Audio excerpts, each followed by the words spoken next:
السلام علیکم ورحمۃ اللہ وبرکاتہ۔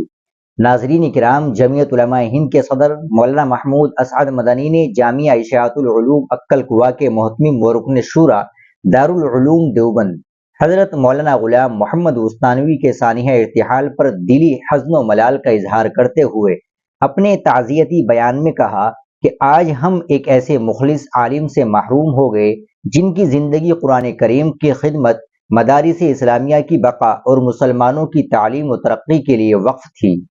مولانا مدنی نے کہا کہ دینی و عصری تعلیم کے میدان میں ان کا انقلابی کردار تاریخ میں سنہرے حروف سے لکھا جائے گا، جو آنے والی نسلوں کے لیے مشعل راہ ہے۔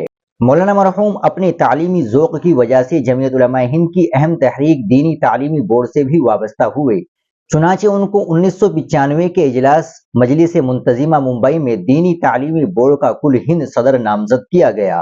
واضح ہو کہ مولانا مدنی گلبرگہ میں جماعتی کارکنان کے ایک اجلاس سے خطاب کر رہے تھے۔ جیسے ہی مولانا مستانوی کی وفات کی خبر موصول ہوئی، انہوں نے دعائے مغفرت کی۔ مولانا مدنی نے مولانا مرحوم کے اہل خانہ سے دلی ہمدردیاں پیش کرتے ہوئے دعا کی کہ ارحم الراحمین ان کو زیادہ سے زیادہ عنایات سے نوازے اور جوار رحمت اور رضوان میں مقام اعلیٰ عطا فرمائے، ان کے قائم کردہ اداروں کی حفاظت فرمائے اور ان کے پسماندگان کو صبر جمیل عطا فرمائے۔ ناظرین کرام، یہ تھا مولانا محمود مدنی کا بیان۔ اب اس بیان کے تعلق سے کیا کہیں گے کمنٹ باکس میں ضرور بتائیں۔ ویڈیو کو لائک اور شیئر ضرور کریں، چینل کو بھی سبسکرائب کر لیں۔ ملتے ہیں انشاءاللہ اگلی ویڈیو کے ساتھ۔ السلام علیکم ورحمۃ اللہ وبرکاتہ۔